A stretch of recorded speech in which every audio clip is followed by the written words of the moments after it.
You know, one of the most interesting things about speaking English naturally is how we express uncertainty. Think about it. How many times in your life do you actually say the words, I don't know? Probably more than you realize. And yet, if you listen closely to native speakers, you'll notice they rarely stick to that exact phrase. Instead, they weave it into the rhythm of conversation in dozens of creative, subtle, and situationally perfect ways. And today, you and I are going to explore 50 ways to say, I don't know, like a native speaker. Not just listing them, but practicing them together, shadowing each one, playing with speed, intonation, and emotion. So by the end, you'll not only understand them, you'll own them. And here's something interesting: mastering variety in such a simple expression can instantly make you sound more fluent. Because fluency is not just about vocabulary size, it's about flexibility. And flexibility shows you can navigate real conversations with ease. So let's begin with the most familiar starting point. Repeat after me slowly. I don't know. Now again at normal speed. I don't know. And now let's make it relaxed, the way it often comes out in casual speech. I don't know. Feel how it softens. Say it again. I don't know.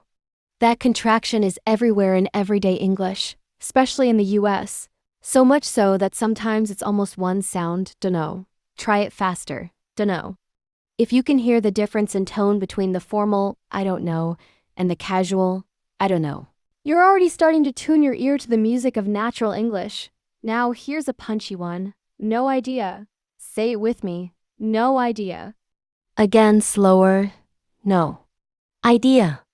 And now let's do it at conversational speed. No idea. This is direct, quick, and common when you want to answer without fuss. Picture this: someone asks, do you know where Sarah went? And you just reply, no idea. Try it now in that exact scene. No idea. Notice how the intonation changes the meaning. Rising tone sounds casual, falling tone sounds definitive. Play with both. If you're following along and actually speaking these out loud, you're doing exactly what shadowing is meant for: training your mouth, your ears, and your brain at the same time. Here's another everyday favorite. Beats me. Repeat after me. Beats me. Slower. Beats me. And now faster. Beats me. This one has that shrug built right into it, like you're saying, I have no clue. Try imagining someone asking, why is the Wi-Fi down? And you just go, beats me. Add a little laugh and it becomes even friendlier. Remember, body language and tone can completely transform how your words are received. If you want a safer, more polite option, especially in professional situations, use I'm not sure. Repeat, I'm not sure. Slower, I'm not sure. Faster, I'm not sure. You can soften it further with I'm not entirely sure or I'm not quite sure. Repeat both. I'm not entirely sure. I'm not quite sure. These are excellent when you don't want to sound abrupt. Now for something playful. Who knows? Repeat. Who knows? Again, slowly. Who knows? Now normal speed. Who knows? This is perfect when the answer is unpredictable or irrelevant. Try smiling as you say it. You'll hear how your voice changes. Speaking of unpredictable, here's a charming one. Your guess is as good as mine. Repeat slowly. Your guess is as good as mine. Faster. Your guess is as good as mine. Imagine a friend asking, why did they cancel the concert? And you say, your guess is as good as mine. It's warm, friendly, and conversational. Another quick one. Don't ask me. Repeat. Don't ask me. Slower. Don't ask me. Faster. Don't ask me. Use it with a smile to keep it from sounding too sharp. And here's a thoughtful one. I can't say. Repeat. I can't say. Slower. I can't say. Faster. I can't say. This is useful when you need to sound discreet or cautious. Now here's an interesting variation. I haven't got a clue. Repeat slowly. I haven't got a clue. Faster. I haven't got a clue. This is very British in feel, but Americans will understand it too. Similar is, I have no clue. Repeat, I have no clue. Even shorter, no clue. Try all three and notice the subtle tone changes. Let's add, I haven't the foggiest. Repeat, I haven't the foggiest. This is more old-fashioned and very British, but still charming. And I haven't the faintest idea. Repeat, I haven't the faintest idea. You might use this for extra emphasis. Here's one with humor. Search me. Repeat, search me. This one's lighthearted, almost joking. Another fun one. Not a clue. Repeat, not a clue.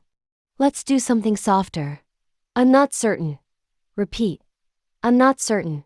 Slower. I'm not certain. This works well in formal or polite situations. Then, I'm unsure. Repeat, I'm unsure. Even more formal is, I can't be certain. Another phrase you'll hear, I'm not positive. Repeat, I'm not positive.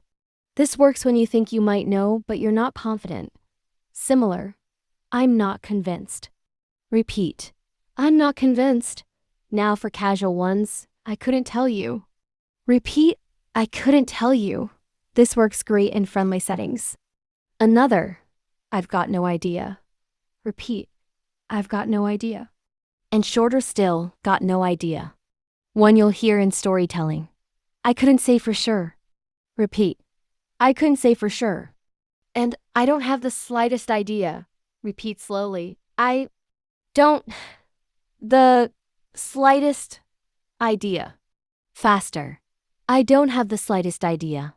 If you want to sound playful, beats the heck out of me. Repeat, beats the heck out of me. Even more informal. Beats the crap out of me. Careful, this one's casual and slangy. Let's do I'm clueless. Repeat, I'm clueless. And I'm totally clueless. Repeat, I'm totally clueless. Another fun one. I'm blank. Repeat, I'm blank. In business English, you might hear, I can't comment. Repeat, I can't comment, or I'm not at liberty to say. Repeat, I'm not at liberty to say. These are polite ways of not answering. Here's a conversational one. How should I know? Repeat, how should I know? Be careful, this can sound defensive if your tone is sharp, so soften it with a smile. Another, don't look at me. Repeat, don't look at me. This works in a light, playful way when you want to say, I'm not responsible. If you want to deflect, that's anyone's guess. Repeat, that's anyone's guess. Or, it's a mystery to me. Repeat, it's a mystery to me. Now something really common, I'm not aware. Repeat, I'm not aware, and I'm not informed. Repeat, I'm not informed. Another, I don't have the foggiest. Repeat, I don't have the foggiest, and I don't have a clue. Repeat, I don't have a clue. Sometimes people use humor. Ask me another. Repeat, ask me another. Or, you've got me. Repeat, you've got me. We're almost there. That's beyond me. Repeat, that's beyond me, and I'm not in the loop. Repeat, I'm not in the loop. Last few, I'm in the dark. Repeat, I'm in the dark, and I'm out of the loop. Repeat, I'm out of the loop. Finally, I have no information on that.